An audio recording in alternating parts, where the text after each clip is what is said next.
방 3개에 화장실이 2개인 곳, 그런 꿈의 집으로 이사를 오게 됐습니다. 안녕하세요. 저는 김선배입니다. 허그 안심전세 대출에 대해서 궁금해 하시는 분들이 많은 것 같아서 제가 직접 해본 후기를 알려드리려고 합니다. 방 3개에 화장실이 2개인 곳, 그런 꿈의 집으로 이사를 오게 됐습니다. 신축 빌라거든요. 저는 졸업도 안 했고 번 돈이라고는 근로장학금밖에 없었던 그런 무직의 대학생이었습니다. 대체 무슨 돈으로 서울에 전셋집을 구했을까요? 답은 바로 허그 안심 전세 대출인데요. 무직자한테도 대출이 나온다니? 이런 파격적인 대출 조건 혹해서 좀 찾다 보면은 불안한 말들이 영 많기는 합니다. 보증보험 나라가 해준다고 해서 믿고 했는데 결국 일 터지면 세입자가 집주인 찾으러 다녀야 된다. 집주인이 몰래 법인 사업자한테 집 팔고 도망간다. 깡통 전세 들어가서 내 돈으로 집주인이 투기한다. 오만때만 겁나는 이야기를 마주하게 됩니다. 하지만 저는 빨리 월세방을 빼야 됐고 이 집이 너무나 마음에 들었고 결정적으로는 저런 위험성을 계약금을 건 뒤에 주말에야 알게 됐기 때문에 머리가 깨지도록 고민한 뒤에 그냥 계약금을 날리지 않고 리스크를 아는 채로 이 집에 들어와서 살기로 했던 건데요. 지금도 한 달에 한 번은 집주인 상태가 어떤지 바뀌지 않았는지 확인을 하고 있습니다. 그럼에도 제가 허그한 이유 궁금하실 텐데요. 첫 번째, 청년과 신혼부부한테도 4억 한도 전세금의 90%까지 대출이 나옵니다. 게다가 저 같은 무직자 대학생한테도 대출이 나옵니다. 월세방 보증금만큼만 돈이 있다고 하면 충분히 삶의 질을 높이고도 남는 그런 선택인 거죠. 그리고 제가 계약할 때 기준이긴 하지만 이자도 나쁘지 않았습니다. 전세금 2억 원을 기준으로 대출을 이자 2.5%로 받는다고 했을 때 1억 8천을 땡긴다고 하면 월 이자가 40만 원 정도 나오게 됩니다. 저는 대학교 다닐 때 앞에 월세방에 살았었는데요. 1000에 50이 기본이었던 그 당시 시세를 감안했을 때 굉장한 큰 메리트로 다가왔었습니다. 게다가 전세 보증금 반환 보험이 필수로 포함된 상품입니다. 만약에 집값이 엄청 떨어지거나 집주인이 도망가서 내 돈을 돌려받지 못하는 상황이 오더라도 국가가 반환하고 일처리를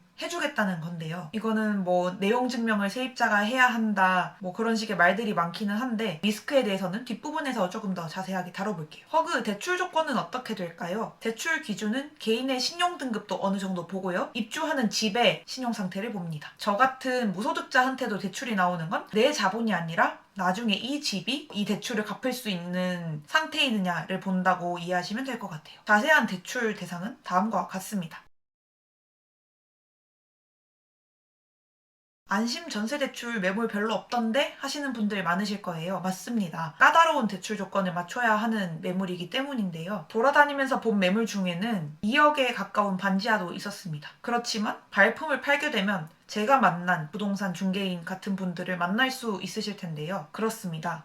악명 높은 외부 감정입니다. 감정가가 없는 신축 빌라를 대상으로 하는데 보통 외부 감정사를 영입을 해서 공시지가를 맞춰줘서 안심 전세 대출 및 보증보험이 가능한 수준의 금액대로 감정가를 맞춰줍니다. 다만 이 경우에는 일반적인 안심 전세 대출을 취급하는 1금융권이 아니라 수협은행 등 특정 은행에서만 대출이 가능하다는 점을 꼭 명심해 주셔야 되는데요. 저 같은 경우에도 수협은행에서 대출을 진행했고 이 경우에는 일반적인 1금융권보다는 조금 더 높은 금리로 대출을 진행하게 됩니다. 그리고 애초에 이 방법이 그렇게 깔끔한 방법이 아니라는 점이 단점이기도 한데요. 거의 매매가에 비슷한 가격대의 전세가를 맞춰놓고도 외부 감정을 통해서 안심전세 대출이 가능하게끔 인위적으로 만드는 방법이기 때문인데요. 이후 집값이 폭락해서 집주인이 나한테 전세금을 못 돌려주어도 문제, 집값이 올라서 나 몰래 집주인이 바뀌어도 문제인 거죠. 보증보험이 있다지만 결국 마음고생하는 거는 세입자니까요. 깨끗한 안심전세 매물 물건으로 하겠다 하시는 분들은 애초에 이런 물건은 거르시는 게 속이 편합니다.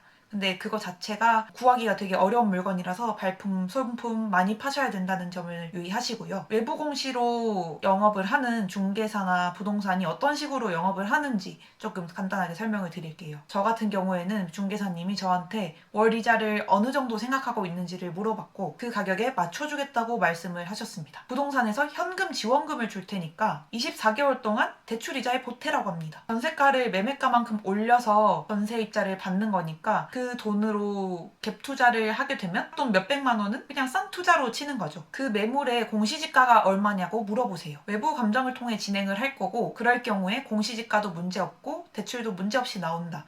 다만 수협은행 등 특정 은행에서만 대출이 가능하다라고 말을 하면 그 물건은 100%입니다. 이런 리스크를 감수하고도 선택을 하신 분들을 위해서 나머지 과정을 설명해 드릴게요. 우선 부동산 중개인이 소개해주는 대출 상담사를 만나서 대출에 대한 설명을 듣고 자서, 그러니까 대출 서류에 사인하는 작업을 하시게 될 거예요. 저는 대출도 처음 받아보는 거였고 그분을 스타벅스에서 그냥 따로 만나서 약간 아름아름 진행하는 느낌이 들어서 더 불안하고 두근두근 거렸던 기억이 나는데요. 이런 분들은 은행 내부 직원은 아니고 바깥에서 대출을 중개해주는 브로커 같은 분들이라고 생각하시면 돼요. 상품은 허그 안심 전세 대출로 확실하게 적고하고 은행에도 확실히 전달을 해주시니까 사기이지 않을까라고 걱정하실 필요는 없을 것 같아요. 만약 2년 계약을 채우지 못하고 중도에 대출을 상환하게 될 경우에 중도 상환 수수료는 얼마다, 기본금리가 얼만데 코픽스가 얼마여서 변동금리가 어떻게 된다, 이런 식으로 설명을 계속 해주실 거예요. 그리고 뭐 수협은행에서 통장이랑 카드를 발급해 줄 건데 이 카드는 뭐 어느 정도 꾸준히 써줘야 된다, 그래야 뭐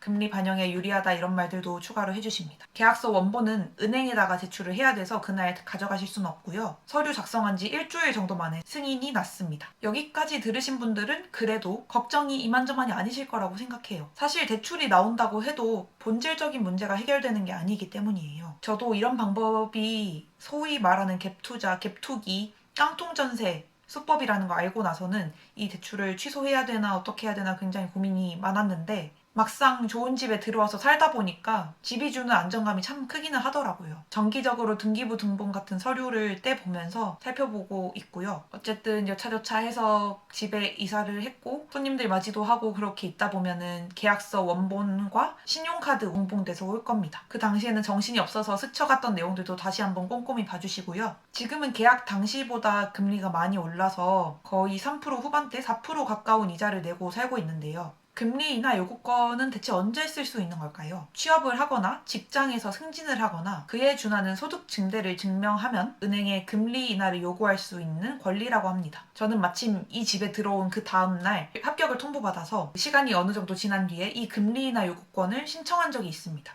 2월에 입주를 했는데 3월에 취업이 돼서 한 6월 정도까지 기다렸다가 처음 이 카드를 꺼내봤죠. 다만 은행 홈페이지에도 자세한 신청 방법이 나와 있진 않아서 제가 그냥 임의로 신청서를 쓰고 그냥 냅다 신청을 갈겼는데 제 대출 담당자가 개별적으로 연락을 주시더라고요. 제가 안내받은 제출 서류 목록은 다음과 같았습니다. 재직증명서, 갑종 근로소득에 대한 소득세 원천징수 증명서, 건강보험 자격득실 확인서, 금리 인하 요구권 신청서. 이중 재직증명서는 회사에 요청하고 건강보험 자격득실 확인서는 1577-1000 전화를 통해서 발급도 가능해요. 결론부터 말씀드리면 제 금리 인하 요구권은 반려되었습니다. 사유는 취업 및 해당 은행 금융거래 기간이 충분하지 않다라는 사유였는데요. 이 금융권이랑 신용 서비스 같은 거를 대출을 자제하고 그 다음 해에 다시 한번 신청해달라는 안내를 받았었습니다. 그 다음 해에도 한 번 더 도전을 해봤었는데요. 그때도 마찬가지로 반려를 당했습니다. 그때는 사유가 그런 거였어요. 금리 인하 요구권이라는 것 자체가 약간 신용불량자 수준의 낮은 신용에서 신용이 개선되었을 때 내가 신용이 이만큼 좋아졌으니까 금리를 좀 낮춰달라라고 요구하는 경우에 쓸 수 있는 권리라고 해요. 그런데 제가 즐겨 듣는 팟캐스트 중에 하나인 이진우의 손에 잡히는 경제에서 한번 이 주제를 다룬 적이 있었거든요. 금리 인하 요구권이라는 게 있지만 승인되는 경우가 거의 없다. 은행 입장에서는 금리 인하를 당연히 안 해주고 싶고 사실상 신청 승인이나 반려에 대한 명확하게 공개된 기준이 없고 내부적으로 세운 기준이 은행마다 다 달라서 주관적이라는 거죠. 아무튼 그 팟캐스트에서 말하는 결론은 금리 인하 요구권 승인 받으려면 그냥 계속 은행에 요청하고 전화하고 귀찮게 해서 승인을 받아내라, 이런 식으로 한번 말씀을 해주신 적이 있어요. 그래서 저도 이제 거의 2년을 다 채워가는데 조만간 다시 한번 신청을 해볼 생각입니다. 오늘 이렇게 허그 안심전세 대출에 대해서 실제 후기를 들려드렸는데요. 혹시 더 궁금하신 게 있으시다면 댓글로 많이 알려주세요. 제가 아는 한에서 다 답변 드리겠습니다. 봐주셔서 감사드리고 다음번에 또 더 알찬 콘텐츠로 찾아뵙겠습니다. 감사합니다.